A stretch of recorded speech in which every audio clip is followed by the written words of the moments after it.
Hi everybody. In this video we are going to look at fingerprinting. Okay. So um, let me explain this picture what we are going to do. Okay. So if I say fingerprinting, it is nothing but the user's device fingerprinting. Okay. So where we are going to use this device fingerprinting service in web application security. Okay. So um, you just imagine like this. Okay, a user sitting here trying to access a web application server, right? He is trying to access any web application. Okay, so the web application will have the front end and the back end, right? If I say the front end, you can imagine as a HTML embedded with a JavaScript code. Okay, that front end loads onto this users. Okay, so as soon as the page loads, what happens is that the JavaScript which resides inside the HTML code will get loaded. Okay, so step number 3, JavaScript runs third-party fingerprint service. Okay, I have a third-party fingerprint service that I will share it with you. So that service, what it does is, the third-party fingerprint service collects user information and sends back to JavaScript. Means it just comes here, and here what it will happen is that the JavaScript sends and stores the user information at fingerprint server store. So this is my fingerprint server store. So just like if I say fingerprint server store, it is nothing but a Python Flask store. Okay, that shows all the users device information over there. So now we need to keenly watch what I am referring to the third party service. Third party service is something that I buy outside from a service provider. For example, let me show this. Okay, yeah, see here. So this is the API key which I purchased from ipapi.co. Okay, so this is the link. Okay, when I just load this in my browser, it is giving some JSON response and with lot of data. So from where I am accessing my source IP address and the respective subnet information, which city, which region, which country. Okay, all this information, and there are few other third-party API services which is helping to get the fingerprint is IP quality service, which seems to be really good, and ipinfo.com, which helps you to see the what sort of a browser a user is trying to have access to a web application, whether he's using a VPN technology or a Tor browser or a proxy browser. And there are some more services like a Google reCAPTCHA, which is giving the fraud score to you in all those things. So this is something similar to the fraud detection when it comes to the web application security, but whereas a fingerprinting is something that we take the device information from the user is trying to use. So a browser is good enough to give all those information back to the server who is actually trying to access. So all these informations can be gathered. So this is just for an example purpose I am showing. So if we buy the relevant service who is giving the a VPN, who is detecting VPN, Tor, proxy, all these things, right? Those API service will be very effective. Okay, so so using the parameters here, what you can do is that once you get received as a log in a log collector in your server example according to this diagram, right? So what we can do, if you see those activity along with the source IP address, you can use it and you can tell your web browser to, I mean, you can tell your web server who is actually having the application, right, hosted in it. You can ask him to, you can make him to block or show for 403 forbidden using Nginx and many other things that you can do. So that's a good lot of security that you can handle with web application. That is based upon the service that you require. You can Google it up, search it for you, you can use it whatever you like. This is just for the fingerprint, how you can make use of it. Okay, so now what I will do is, now let's go to my project directory. I will share you what we actually have. Yes, okay. So in my Google Drive, I will be uploading this directory called as a fingerprint. So where I'll be able to have all these files in it. Let's go through this one by one. So fingerprint sender is a HTML code file. Okay, so I will explain this. So this is nothing but your front end that you will get loaded. So just for example purpose, just to ensure the hosted application is running properly and shows the right application is loading or not, I just given a header with Jagan fingerprint, and I'm using the third-party API service which collects the fingerprint information from my device or the user who is actually accessing it from remote, right? It can be any third-party service. So here I'm using this service. So according to your well and wish, according to the information that you want to collect, you can Google it up and check the one. So IPQS is somewhat, I feel, which is really good enough. Okay, you can communicate to them, or IP info, and many more things are available. So according to your budget, you can look into it, right? So what I am doing is that, right, I am running this whenever the application loads. Okay, so this API will run. Once this API runs, what I am doing is that I am collecting two JSON response which will getting loaded at the backend, right, and mainly in the console.log, for example, in Google Chrome. Okay, so what I'm doing from the JSON response, whatever you have seen here, just for example, I'm not collecting all the data. Instead, what I do, I take all the data using a JavaScript and collect only this IP information and the country information. That's what I'm actually doing it here. If you could see, I'm just taking the IP and the country information. I am storing it in the log at the browser as a filtered data. Okay, so that I am taking it. Next, what is the next step? So I have got my filtered data. Now where I have to send this filtered data? I need to send it to this Fingerprint server store, right, which is the Python Flask store. So how I will send it? I have a hosted application running at this particular link.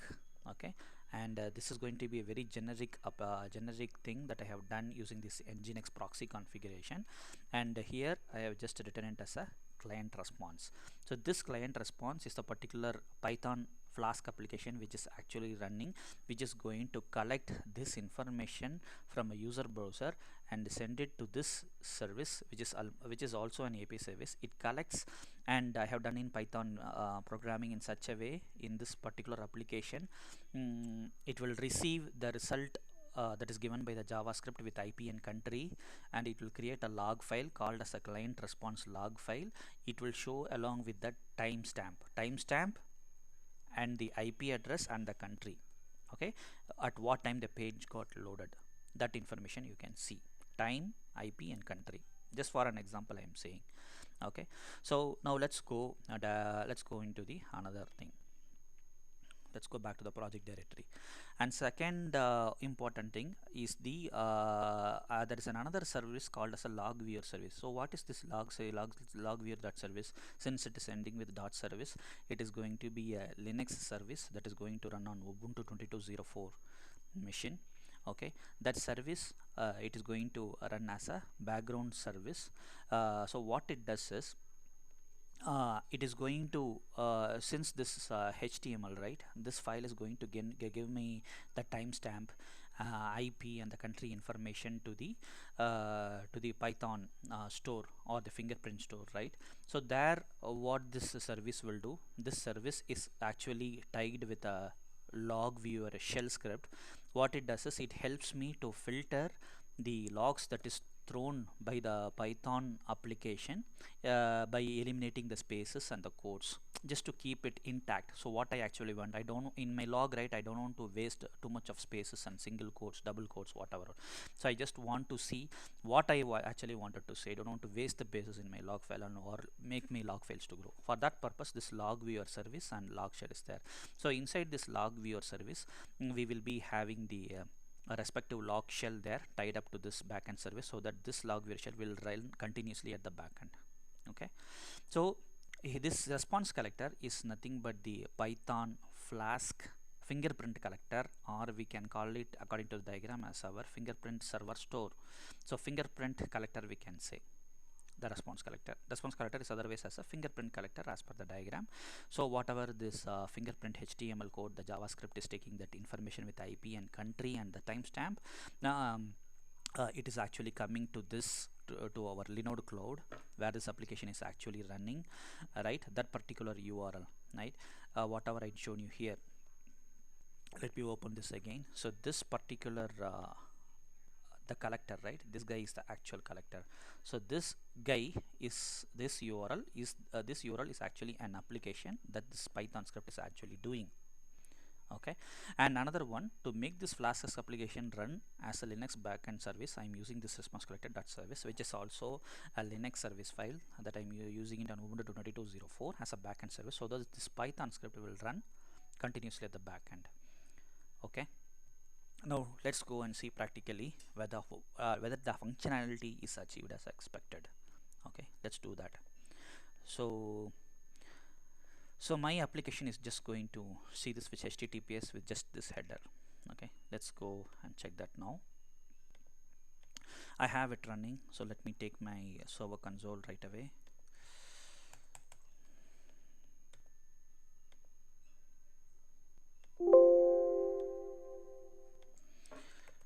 Good.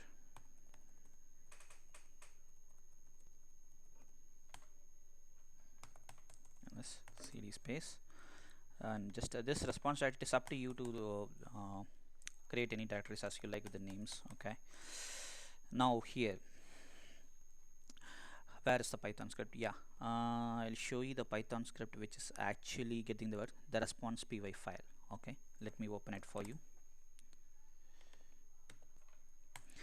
So this is the script which is actually collecting the information that is sent by the JavaScript from an endpoint device where the user is actually loading that application, right? When he gives the request to this application, in the front end he can see it just as an example like Jagan's fingerprint, but at the back end, if you could see in this particular server, which is going to be the response collector or the fingerprint collector, only this much of code is there.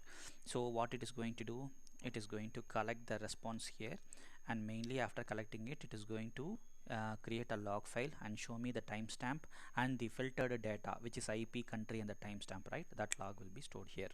Now let us see that now. Tail dash left client dash log.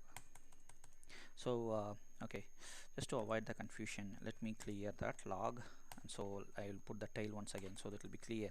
Now see, this is already loaded, right? So if I just hit refresh here, and you will be able to see from which see this date and the timestamp. Okay, and just this is something that's generated from the HTML code that we will be taking this information and this single quote and all the space information. Okay, so see this log file, it is showing from which source IP and from which country I am actually calling it. Okay, so if you could see this log, right, I don't want all these things, I don't want this to be shown, this is taking too much of space, I just want to filter all these things. So in addition to this, what I have done, I'm using a shell script on top of this log file to create another log file just having this information without the single quotes and the spaces that has been used. So let me show you what I have done there. Let me tail it right away. I'll show you the respective code. Here is the logware shell file. Okay, this is the code which is running in the background service that acts on this this shell script will watch this log file continuously, and it generates another log file called as logware.log, where you will not have so much of spaces utilized.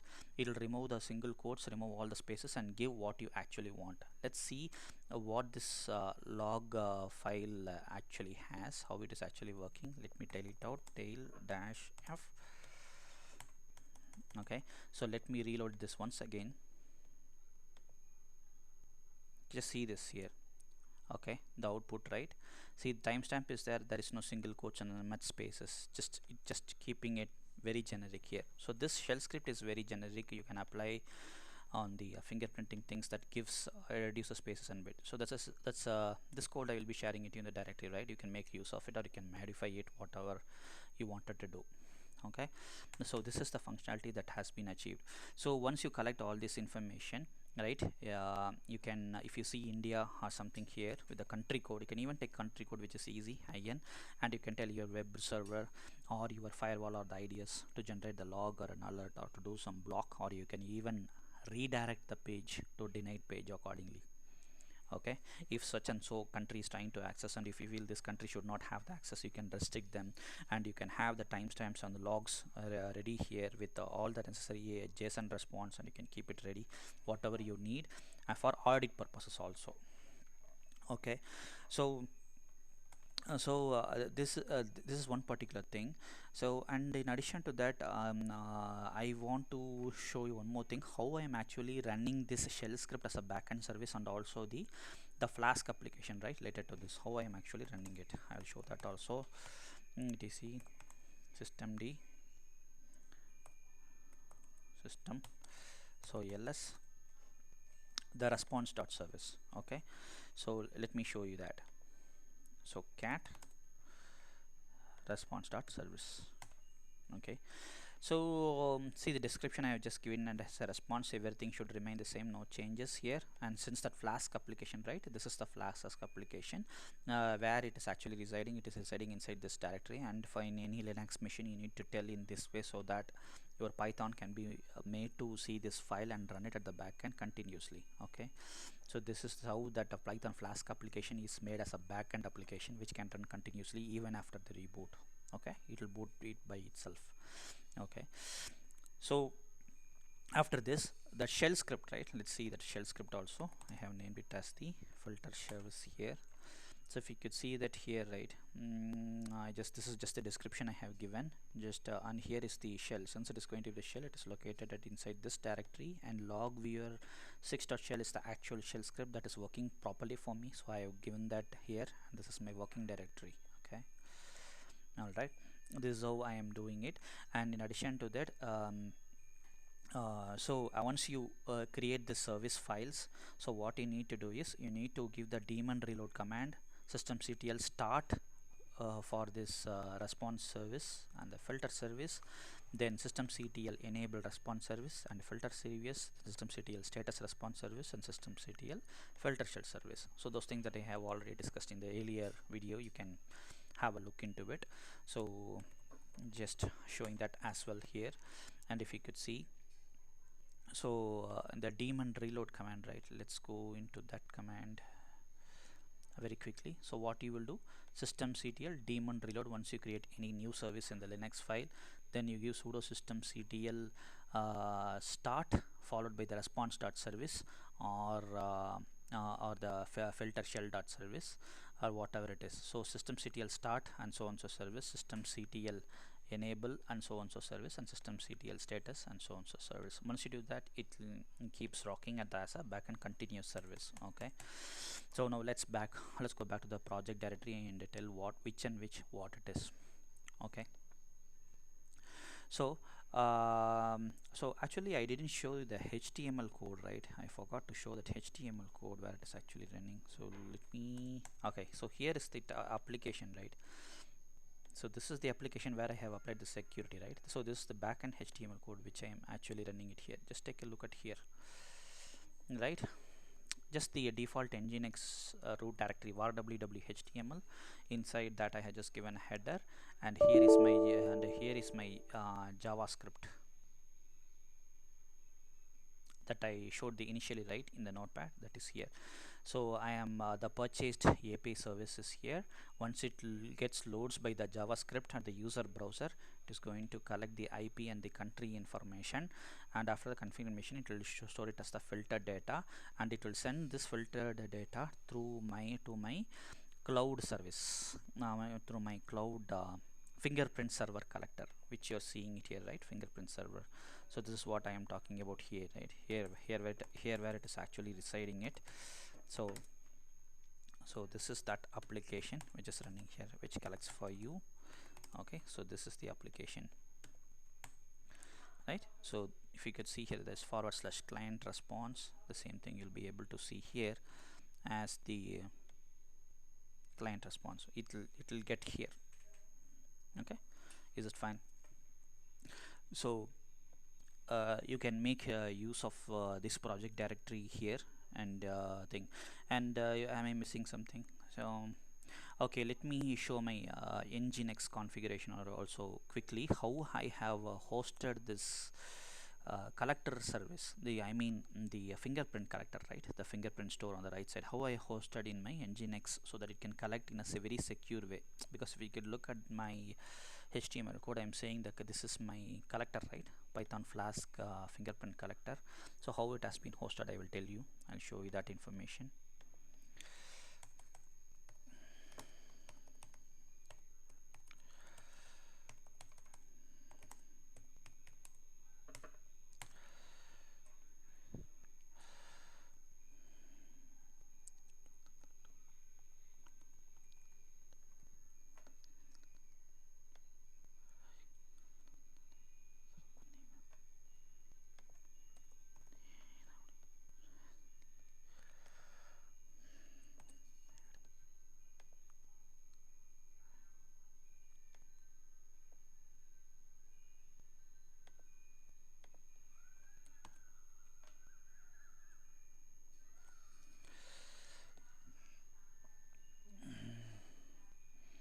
Okay, so if you could see, right, this is how my Nginx proxy configuration will look like. Just forget about the console, just look at this only thing. So this is the Flask application which is running with port number 5002. I am telling it as this one, the Flask application, the local application, right? It is running like this. So let me go back to that page. cd ls cd space response. So cat, just see the port number here.